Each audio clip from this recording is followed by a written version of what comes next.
To all who come to this happy place, welcome. Please stand clear of the doors. Por favor, manténganse alejados de las This here's puertas. a wild ride in the woods. When industry doors change.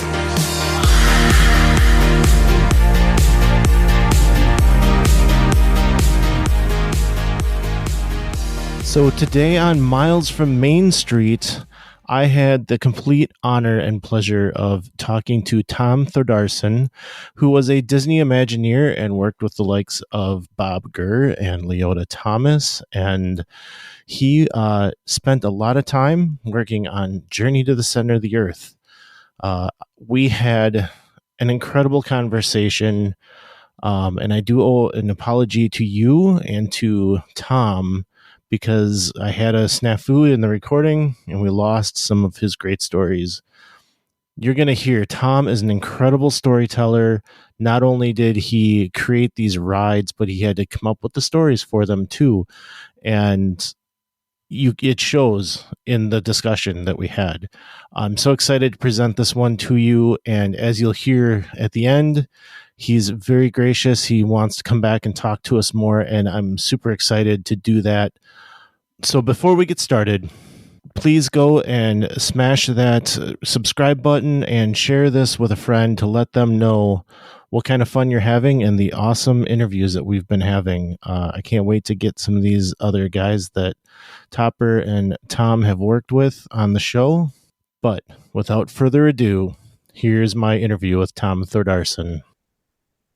So Tom, thank you for joining us on the show. This is a complete honor for me to have you on the show. I'd like to kind of get started with how you got started with your art career. Sure. My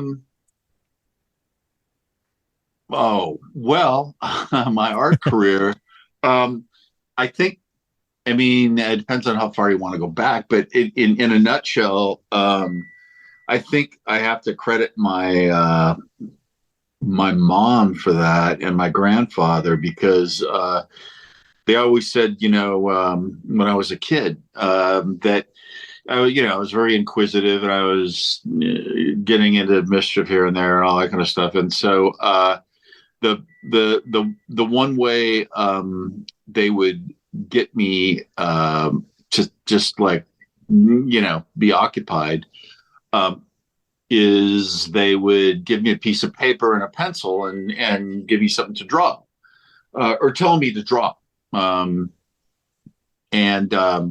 So that started me. And my mom was kind of an artist, a non-professional, but she could draw and things like that. And yeah, so just briefly, it was always something that in my upbringing, my family noticed I had an ability, I guess, a big overactive imagination, and in order to sort of keep me out of trouble sometimes, I remember them always giving me a big piece of paper, stack of paper, and a pencil, and they'd go, "Well, Tom, why don't you go ahead and draw something. Go ahead and draw this and that." Or my grandfather would say, do you want to make a tree house? Do you want me to make you something,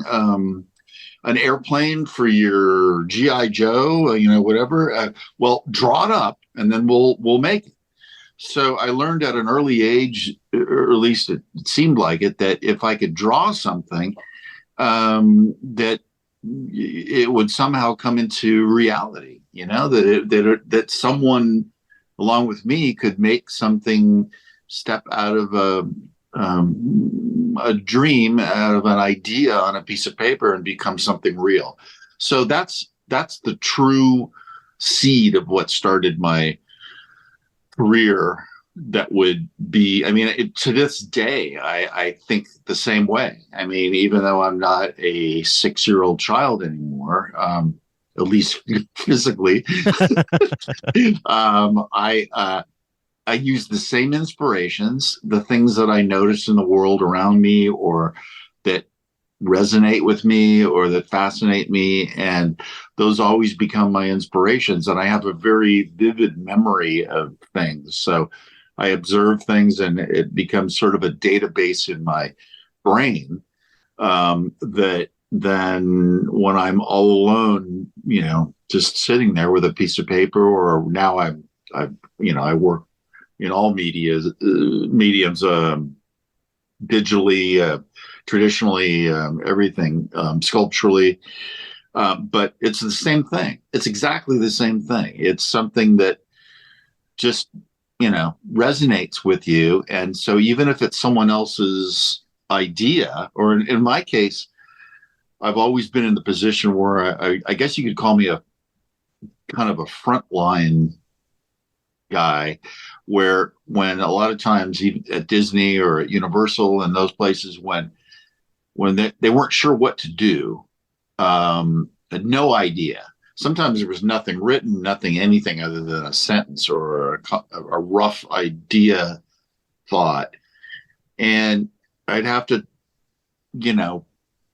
develop a story in my mind that I believed in so much that I could start to create a mental visual vocabulary and start to create environments and characters and all that kind of stuff, and weave this story together artistically. So my ability to draw and paint and sculpt and stuff was never the sort of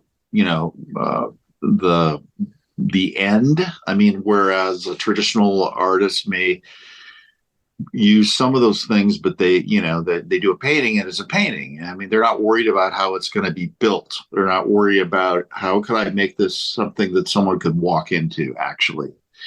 And those were tools that I learned from an early age from my grandfather, who was a carpenter and a builder, and my mom, who had a tremendous imagination. And so that would be the way to answer the best way to answer your question on that, is that's what got me into all of this, that eventually led to Imagineering and my career. That's an incredible answer. I mean, I think everything that we do is kind of rooted in what we did as kids. And Yeah. I think that's kind of what I expected, maybe. But I wanted to key on one thing that you were saying, is that as I've gone to the parks and I've gone on these rides, I've always thought that the process was that there was a story written by a writer, and then you go to the artist and you say, here's the story, give us what it's going to look like. But I'm getting a different story from both you and Topper, where it's kind of, we have this idea, what's the story? And you guys are actually putting it together. Yes. At least when I first got into it, and my experience all the way through Disney was that sometimes a writer did not start the whole thing. I mean, a story can be told visually or in written form or orally or whatever. And if you're a storyteller, and you have a talent for that, you have to choose a medium that works for you, that you can communicate that story to everybody else so they can jump into your head. And so I write also, but my preference is always, and there's nothing more powerful, and I don't want to sound biased as a person who's a visual person as opposed to a writer, but there's, in all the concept meetings and all the brainstorming meetings and everything that I've ever been in over the years, there's nothing more powerful than when you're sitting with a half a dozen to a dozen people at a conference table, and everyone's scratching their head and trying to figure out what something's going to be. And you sit and me or someone else, would draw a picture and pin the picture up on the wall, or stick it up on the corkboard, or take a picture of it, later on, take a picture of it and send it around digitally. It sets a completely different. I mean, there's nothing more powerful than a visual image, because people start to look at it and go, oh my gosh, it's not just in my head how I'm interpreting the writing. This is something I'm seeing, and I like it, or I don't like it, but I like aspects of it. And it becomes a driving, fundamental driving force for what inspires the team to go from there. And it can inspire architects, engineers. I mean, sometimes all of those kind of people are sitting at the table, and it'll trigger them into their own ideas, and then it becomes like a nuclear reaction where you start to get everyone pulled in together, and they all start to resonate off of each other. And that's when some of the greatest ideas I've ever, or final results I've ever witnessed happen, is when that occurs. And that's not the case all the time. I mean, sometimes, and Topper will tell you this, because Topper did a lot of storyboarding and a lot of different things where he was given a written treatment, for example, and they said, can you just, as he would put it, wrist this out and illustrate it so we can stick it on the board, and as we're reading the written treatment, we can have some visuals to see. And that's just as important.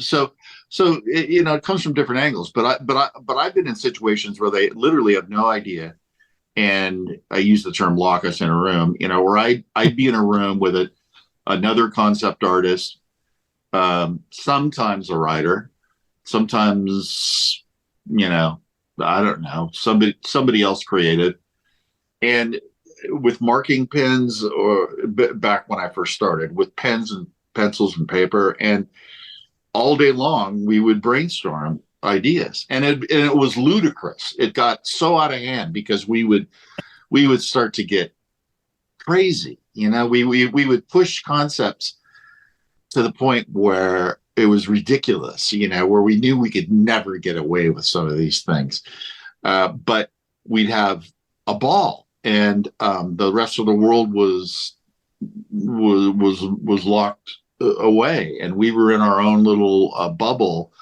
and magic would happen.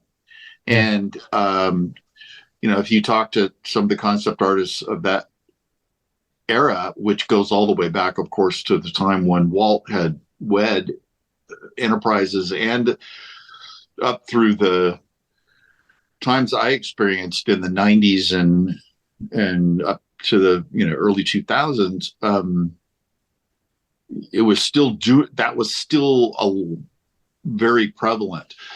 Since then it's become a much more complex process. I mean, there's a lot more about formulas, that are that work better from a financial standpoint for entertainment and the theme park industry and things like that. So there's become more structure that, in a way, limits that creative explosiveness and freedom. And for some of us, we can whine about that and say, "Oh, I remember when we didn't have that going on. We didn't have somebody telling us this and that."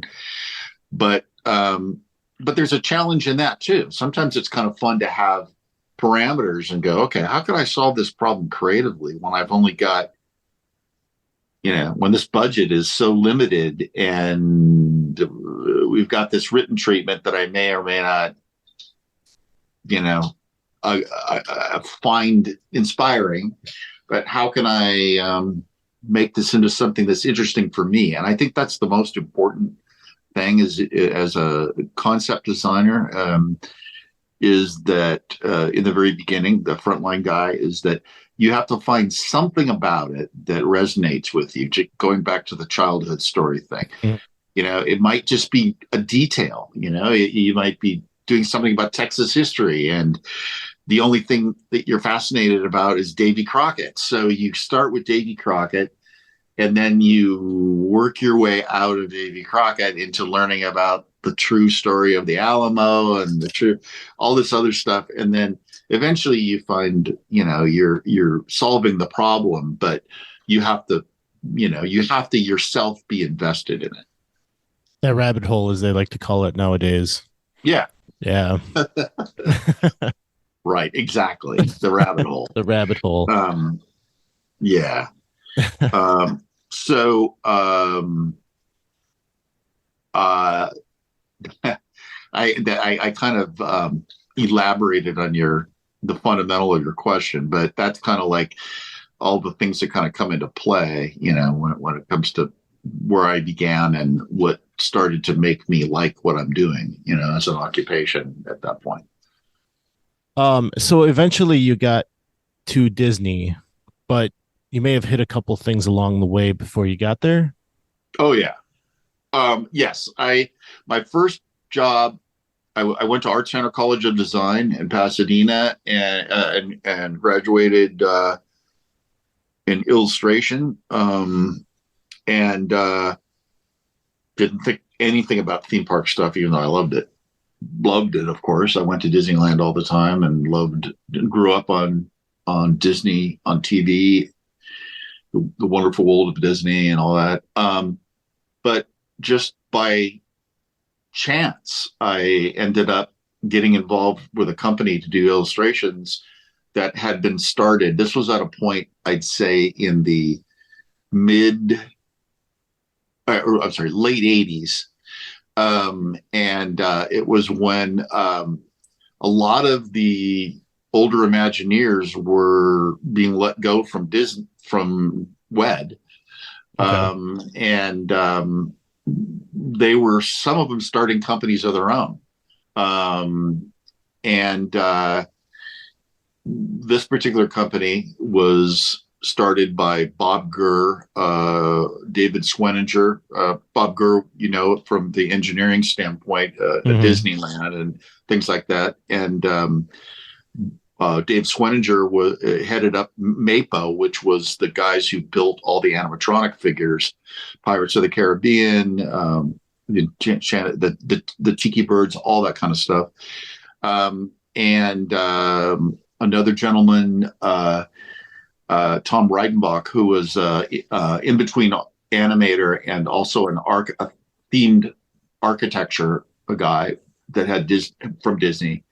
They started a company, and I got hired to illustrate ideas, and that's how I started. And the funny thing was that they knew everybody at all the old Disney guys, and these Disney guys were starting to do freelance work outside of the company because they either decided they were done, and they were semi-retired, or they were looking for outside work, and they were able to do that, I guess, contractually. I really don't know the details of it, but so I had guys like Mark Davis and Rolly Crump, and all these guys were coming in and out of this company I was working at, and Leota Thomas, Lee, we all know her as the lady in the crystal ball, and Madame Leota, but she also, she had a very important role as she headed up what they used to call, to me, at least they told me, they called fur and feathers and all that kind of stuff, where she would be, heading up the people who were doing all of the detailing on the pirates, doing all of their makeup and all of their painting and all the feathers on all the enchanted tiki room birds and all those things. And so I got this incredible exposure to these people who I had no idea who I was sitting with and talking with, but they were getting asked to do concept art for this company. The company was called Sequoia Creative at the time. And they were doing all this concept work. And I was like, who's that guy? I mean, I was naive. I didn't know. I mean, a lot of us don't know the people behind the curtains, Right. that did all this stuff for Disneyland and for Walt. And, of course, all of them worked with Walt. They all had these stories that I would hear. And I'd sit there as I was working, and I was absolutely mesmerized by the stories, So so that was my beginning. And then I eventually became the I had a talent for it, I guess, because they kept promoting me, into more lead design positions. And so eventually I was the director of design for that company. And then that led to outside interest from Universal Studios and Walt Disney Imagineering for job offers. And that's what eventually pulled me into those other sources for my career. So how long were you, quote unquote, an Imagineer? Oh, well, it was off and on. I mean, I did consulting work for a long time as an independent contractor. I don't know what the total of that would be, but then I was brought in as a full-time director and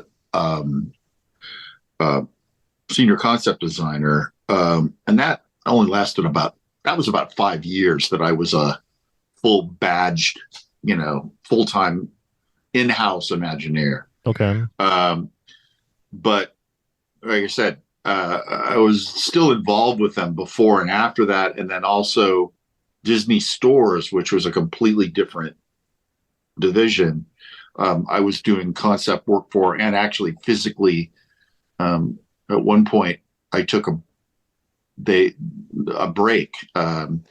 Both Leota Thomas and I were working for Sequoia, the company I told you about. And they were having a downtime where workload was low, and they were waiting for some things to come in from Universal, because they did a lot of the animatronic figures for Universal Studios at that time.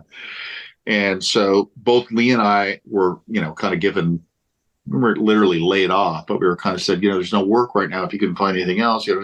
So Lee goes, "Hey, I know some people over at Disney Stores. Let's go over there and paint sets and set work and let's have some fun."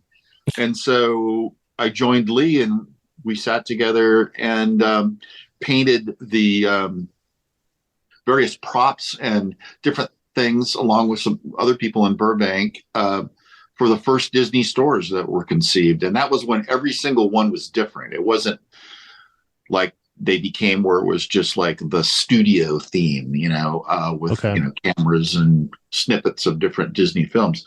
Each one was different. So we had different set pieces and different themes we were able to do. And we just had an absolute blast. She was the most amazing person.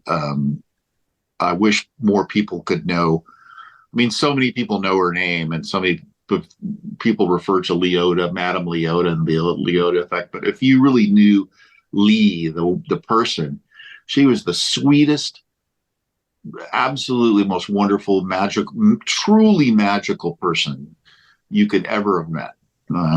She believed in magic, and it came out, in her presence. So Leota was, again, a very, she was like, she was childlike. She wasn't childish, but she was childlike in her innocence.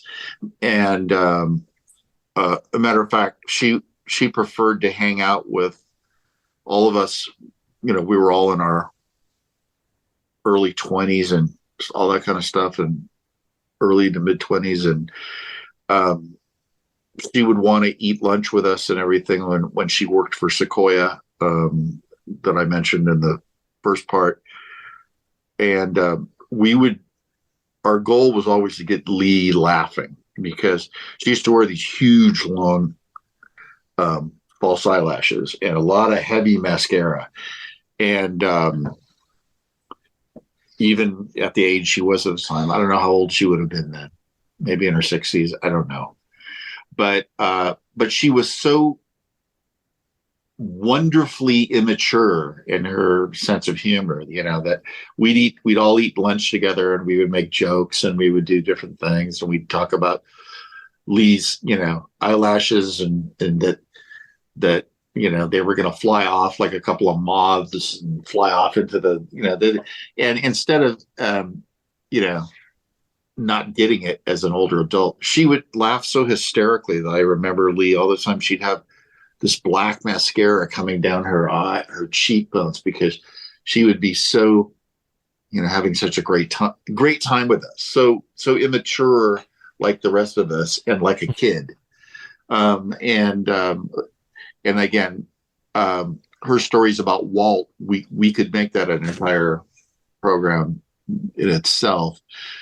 But the most important one was the one she told me when the lagoon was drained at Disney World, and that was when it was 20,000 Leagues Under the Sea for the submarine ride.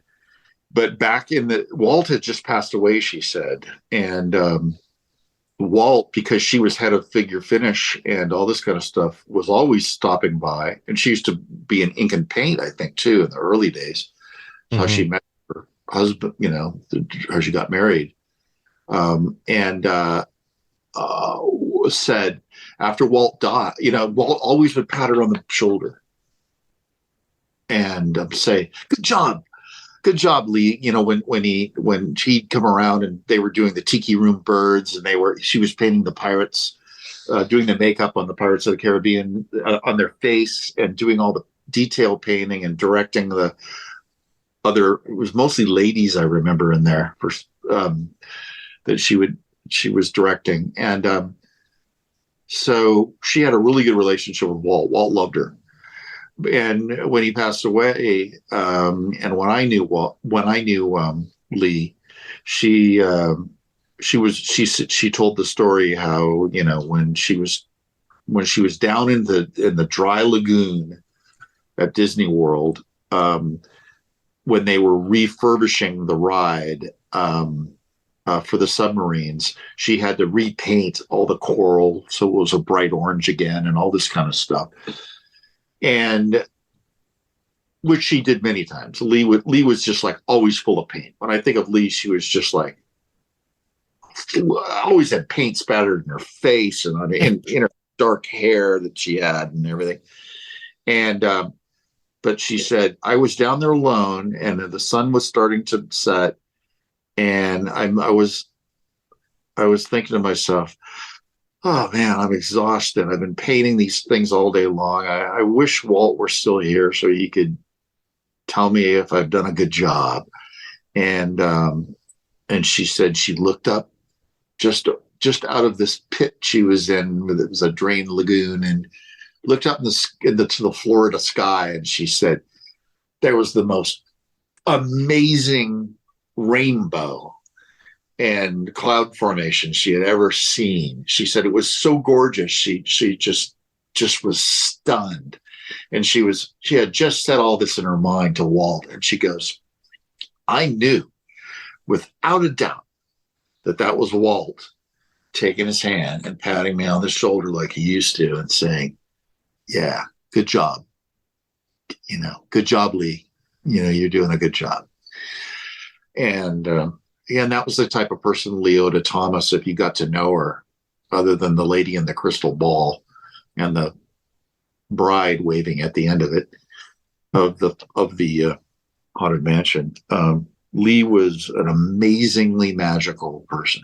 And I wish more people could have known her, because they would have fallen in love with her, And yet she was very meek and not one of the people you see highly. I mean, now she's, gets some notoriety by Disney fans, but she's not one of the people that, is noted as famously as some become legendary.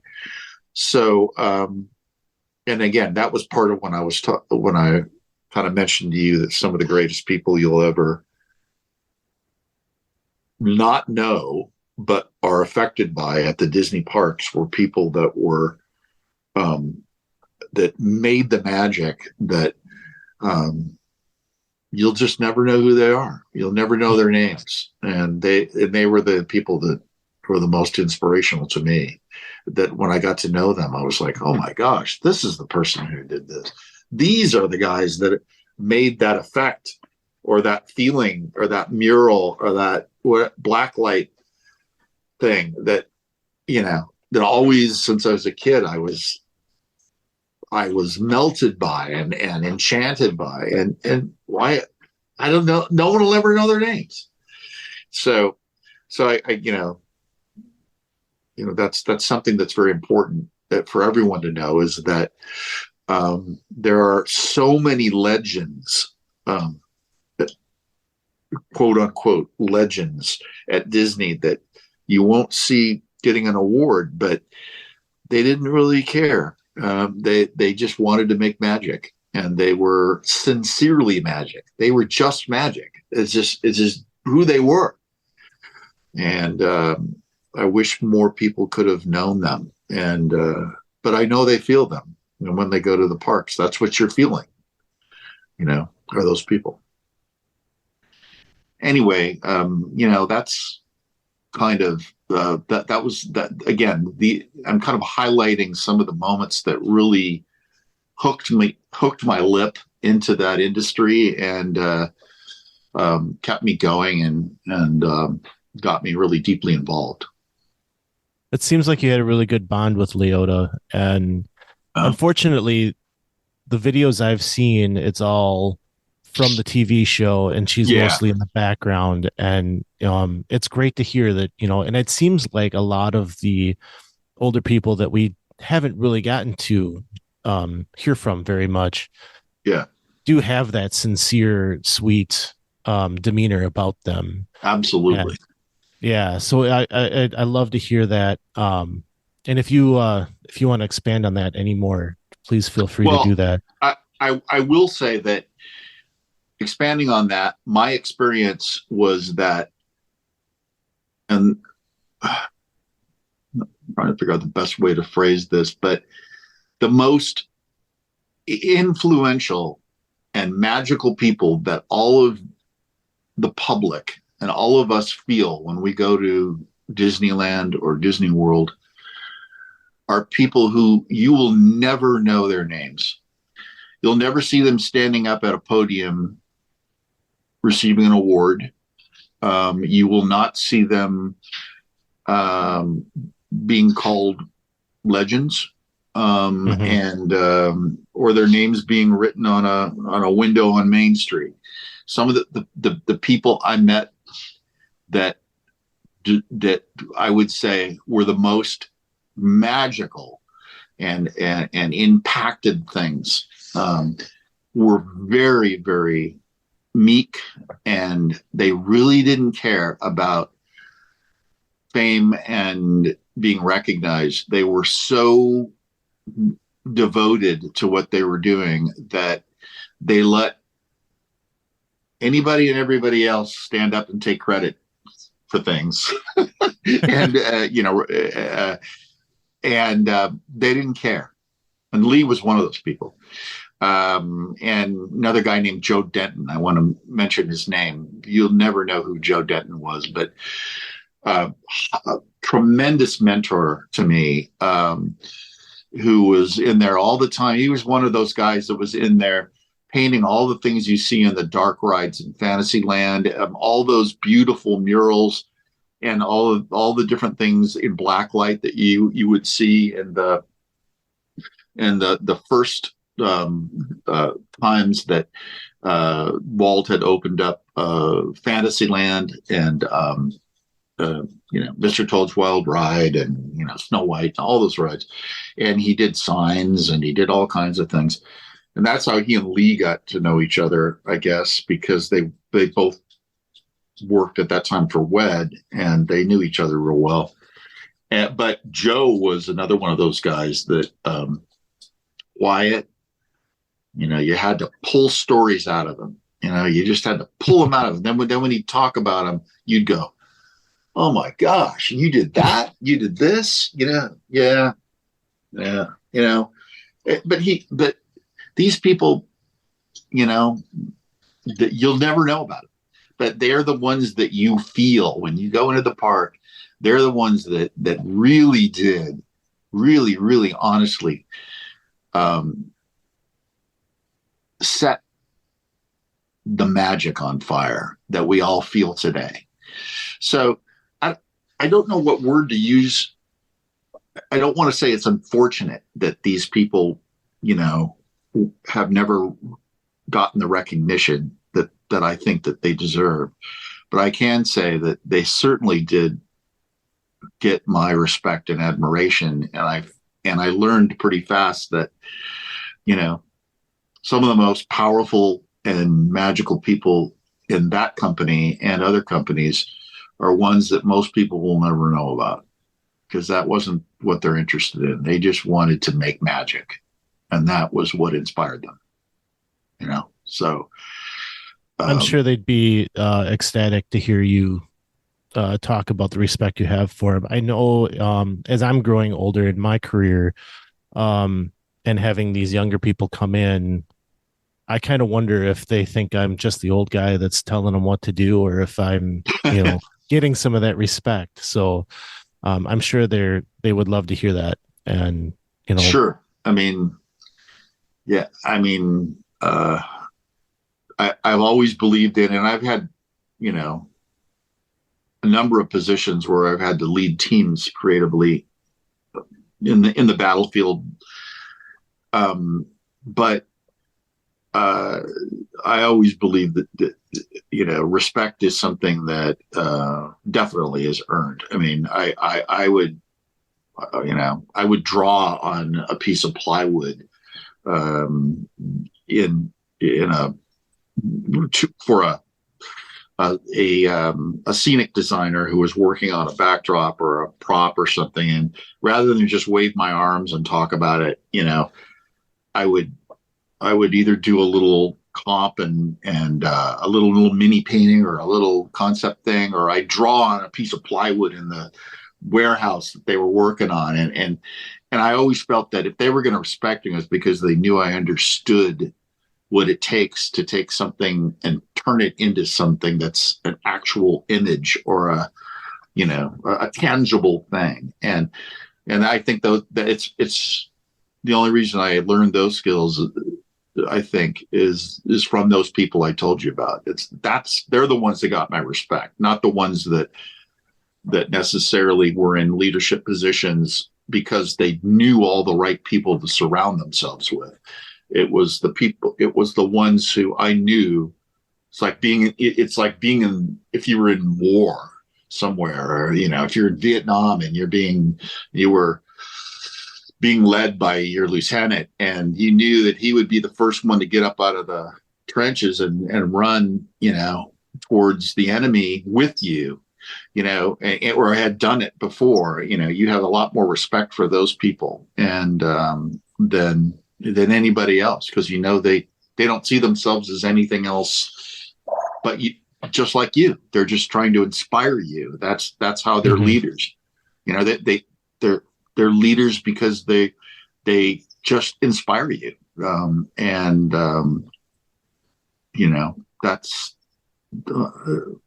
huge, for any creative person who's getting into this industry or any other creative industry, is to find that person who inspires you and that you can develop respect for, and who isn't just telling you what to do and saying, oh, and that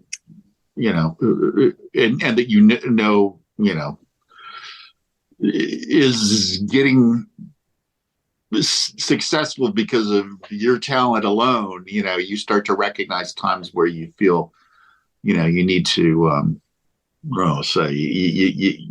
but not that sometimes you just have to do your job and shut up. And many times I've, polished ideas that I absolutely thought were the stupidest things in the world, but I did the best I could to make them as interesting as I could. That's part of my job, Right. But anyway, for the most part, though, you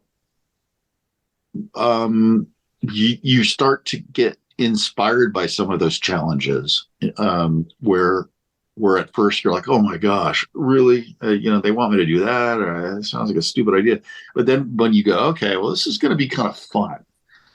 How can I really make this, interesting? How can I make this really cool? How can I be interested in it? And I think that's the greatest challenge for a person just getting into the thing as a new designer, an early designer.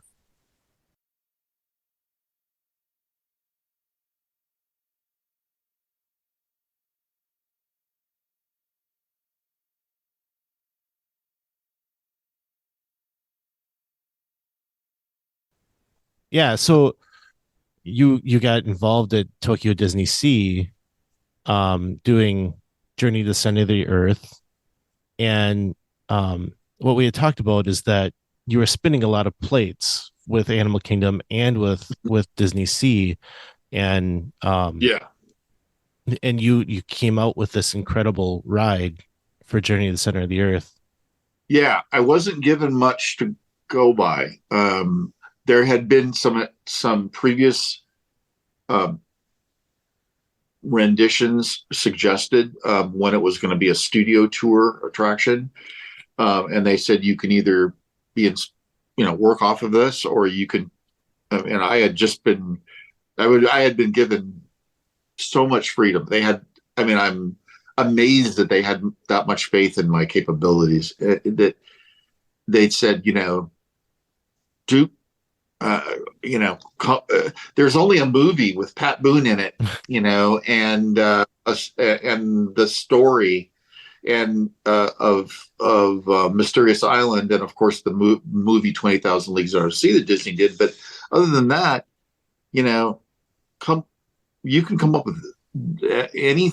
We trust you. Come up with your own style of how to have a ride experience for Journey to the Center of the Earth.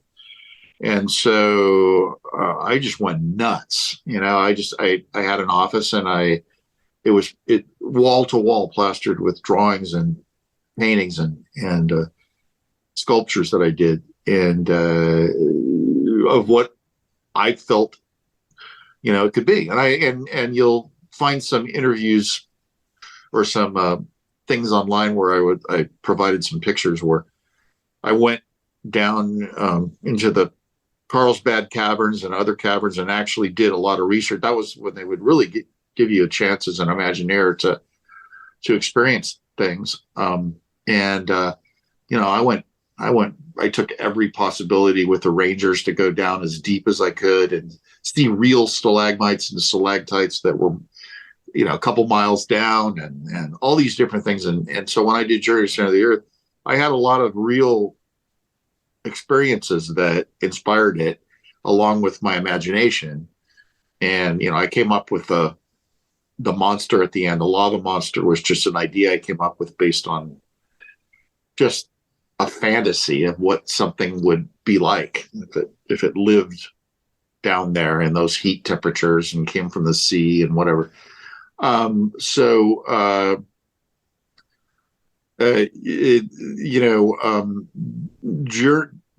The other thing was that there was a lot of details that people, may or may not notice, and that's okay. They may just go through the ride and just enjoy the experience and the dip at the end, and where you feel like you're almost floating after you get shot out of the top of the volcano and things like that. And there's a lot of interesting stories about that alone. But the rock work, I think, was what I touched on that people might want to notice if they ever get a chance to ride the ride, that I was trying to tell a story psychologically with the rock work before you even put things in there, like the creatures and the different other things that would be down in the center of the earth, was that as you're going down in this drilled rock caverns, that the rock formations themselves could change your psychological and emotional experience as you were going down through there. So I started out with the circular, beautiful crystal caverns, and as you go down, it starts to change a little.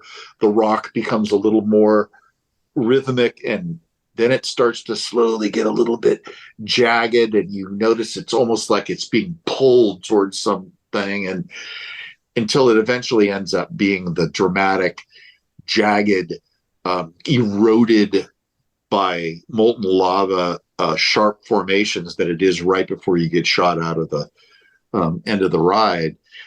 So that alone, you can tell a story just with rock, as opposed to, people thinking, okay, we're going down in a cave for a 3-minute ride or whatever. I can't remember the whole length of the ride, but so as an Imagineer and a storyteller, you look at every detail of what's going to affect somebody, from the sounds to the visual vocabulary, as well as you've got a budget that they remind you of constantly. And so there are sometimes when you have to edit things and think to yourself, well, people aren't going to, I want them to look at this.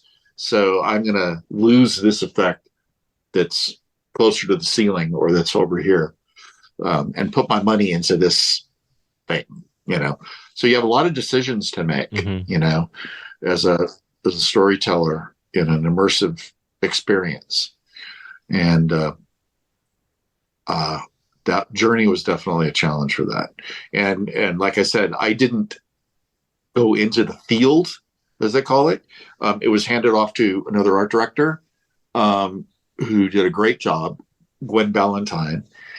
And she took that into the field and elaborated on it. And I chose not to go to Japan for the years of installation. And so that opened my availability to work on other potential attractions, including Animal Kingdom, Beastly Kingdom, that Joe Rohde was exploring concepts on. So I just did a bunch of concepts on that for him. Blue sky stuff.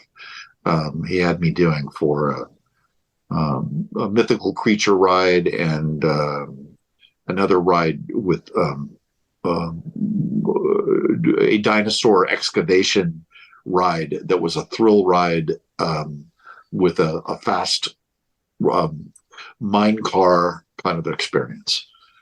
So that was happening. So that's what I mean when I say I was juggling a number of plates.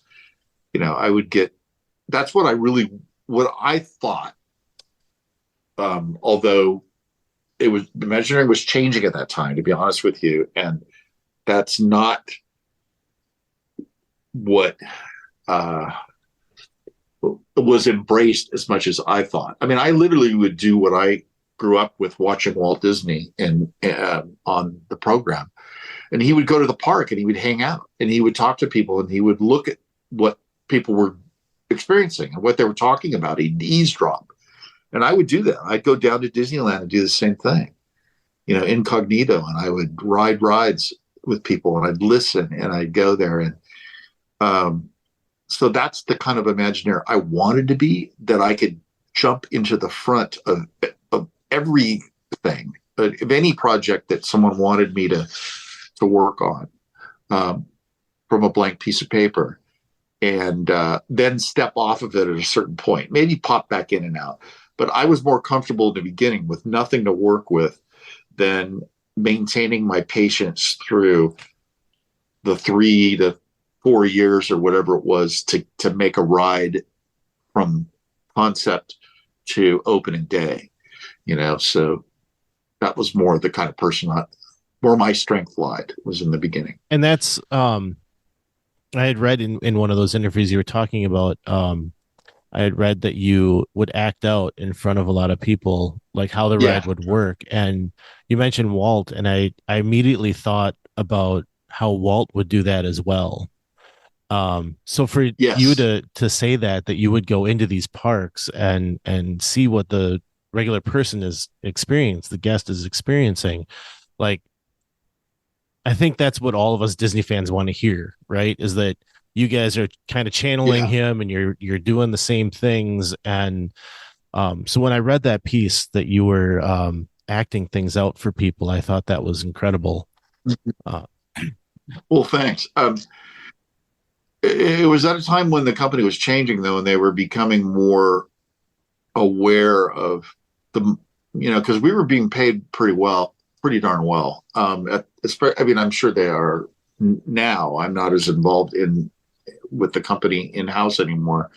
But Universal Studios was very competitive at the time, and so we were being seduced back and forth, because there was very few of us that were strong concept designers. I mean, people weren't being trained as concept designers. I mean, even Walt's people who did Disneyland weren't designers of theme parks. They were coming out of the studio and coming out of that kind of thing. Mark Davis was coming out of animation and all those things. But when I would go to the park, I would do that. And what I'd often do, which I later learned was a no-no, but I didn't know it was a no-no. But I had my silver pass, so I could always take 3 or 4 people in with me for nothing. So when I'd go down there, I'd always go into the guest services gate, but with my ID and my pass. But I'd always go and I'd look for some people that looked like maybe this was kind of a hardship for them. I mean, because even at that time, Disneyland was no cheap experience. And so I'd look for maybe a family, or whatever, that looked like they had 6 kids, and it's probably going to cost them an arm and a leg to get in there, and blah, blah, blah. And I'd say, hey, do the 4 of you guys want to come with me, and I'll take you in on my silver pass and get you in the park? And, they'd always look at me like I was crazy, or there was something up, at first. I looked similar to me now. I'm, a matter of fact, it was kind of funny. I was like semi-insulted, but not really. But at the time, I always had to remember to take my ID and tuck it in my thing and take my badge off, because Marty Sklar would say, Tom, when you go down there, you're not a cast member code the way you look. You've got long hair, you've got all this kind of stuff. So he goes, you can't walk around there with your badge on. You're not, you don't, you're not in regulation, you're behind the scenes. So I had to, so people didn't know that I was an employee, so I had to kind of convince them and show them my ID. But yeah, so I thought that was important. But to be honest with you, I caught some flack back at Imagineering, where they'd say, Tom, some people are saying, you're not sitting at your desk working, and so, we want to spend more time here and not at the park. And I was like, yeah, but that's what it's all about. Well, what I'm doing is I want to see what people are doing. I want to go and watch their reaction and learn from it that way, because that's what Walt did. And, I didn't always get the support I hoped I'd get, because I was thinking a little bit too antiquated. I was thinking about the old ways that I imagined. I had to adapt to what, was happening with business plans and financial responsibility of a corporation, and how attractions were being shaped and designed that were different than how it was when Walt started the whole thing, and then imagined everything in every direction, and then tried to find a way to make pay for it. Right. It became a reverse situation, as I at the tail end when I was there. And I'm not saying that's I'm not saying that against Disney. I'm just saying that's the realities of what I started to discover. I wish someone would come and let me in. I think because I was told in recent years that I wasn't supposed to be doing that, but no one ever told me at the time. Sure. I mean, I think it's a great gesture. People a day at a time. I mean, I could take 4 people a day. So I thought, why not make somebody's day a little easier, Yeah. And, yeah. So what kinds of things are you doing nowadays? I am having a blast doing, I always have been a sculptor. So I'm working with a company. I ended up getting known for doing a lot of tiki and Polynesian pop and all this kind of stuff about 8 years ago, and had galleries in Hawaii that sold my work. And it was real successful until we had the big economical dump in 2012 or whatever, and people weren't traveling as much. But since then, I've gotten very involved with doing themed barware and tiki mugs, as well as all kinds of themed character collectibles and collectible mugs for the various restaurants, and a highly immersive themed bars that are opening now, which is a big thing. Mixology bars, high-end craft cocktail places. And I'm having so much fun because I get to tell a little story with a sculpture and help them add a product and a part of something that someone's going to experience while they're having a highly crafted cocktail or experience in an immersive environment. Places like the Undertow in Arizona, and Death and Company in New York, and all these amazing places that. And for a while I was doing stuff for Trader Sam's, and it's so much fun that I'm just enjoying it. And I'm paid well. I work out of my home studio. I won't pick the phone up and show you, but I've got a parrot that sits next to me and watches me all day long and makes comments and maybe cusses here and there. And it's an ideal situation for me. So I still do concept work as a consultant now and then, but I'm having so much fun with this other stuff. And 3D printing, I taught myself all about 3D printing and digital modeling and digital sculpting, which is how most products are made now. And I can send things out all over the world to be 3D printed. And so I'm having a blast. And that's what I'm doing now.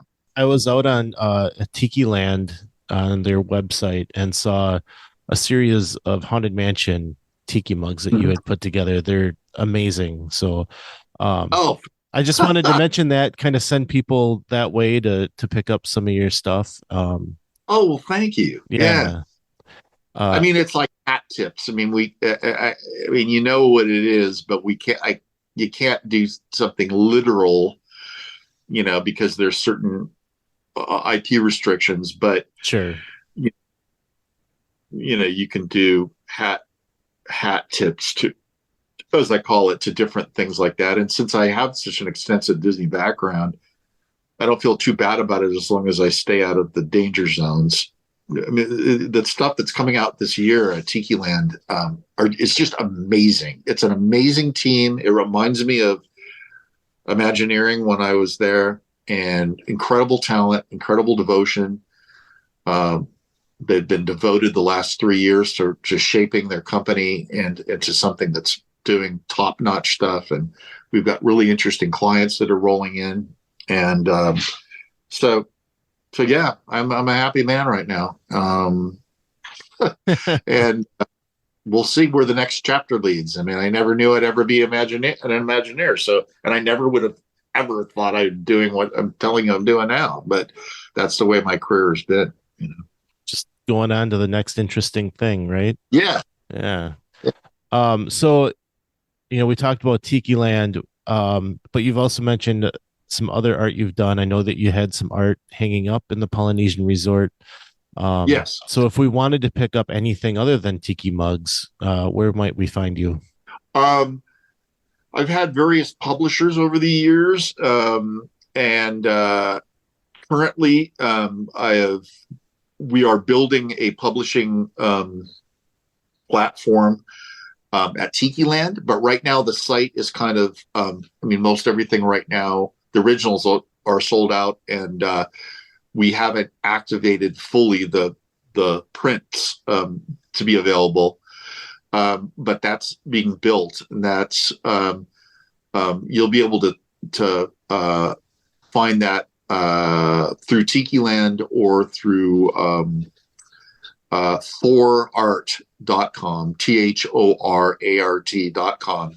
But you'll find right now that there's a lot of things that, I mean, the site is in progress of being rebuilt. So, really what I'm focused on right now, if anyone wants any of the mugs or all the other things I'm working on, would be to go to the Tikiland website and find things there.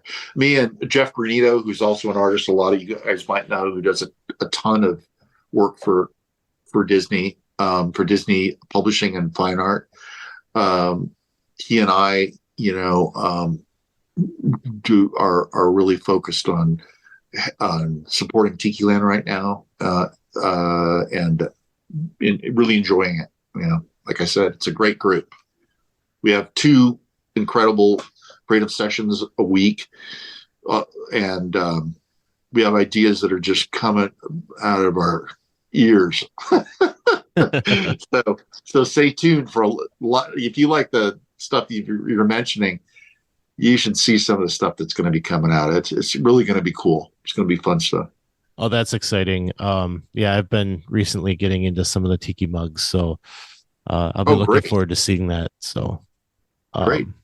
We could always, if you're interested, we could always meet again, and I'm more than happy to chit chat with you like this. And it's really a pleasure to meet you, and I'm very honored and thankful for you taking the interest in having me speak with you.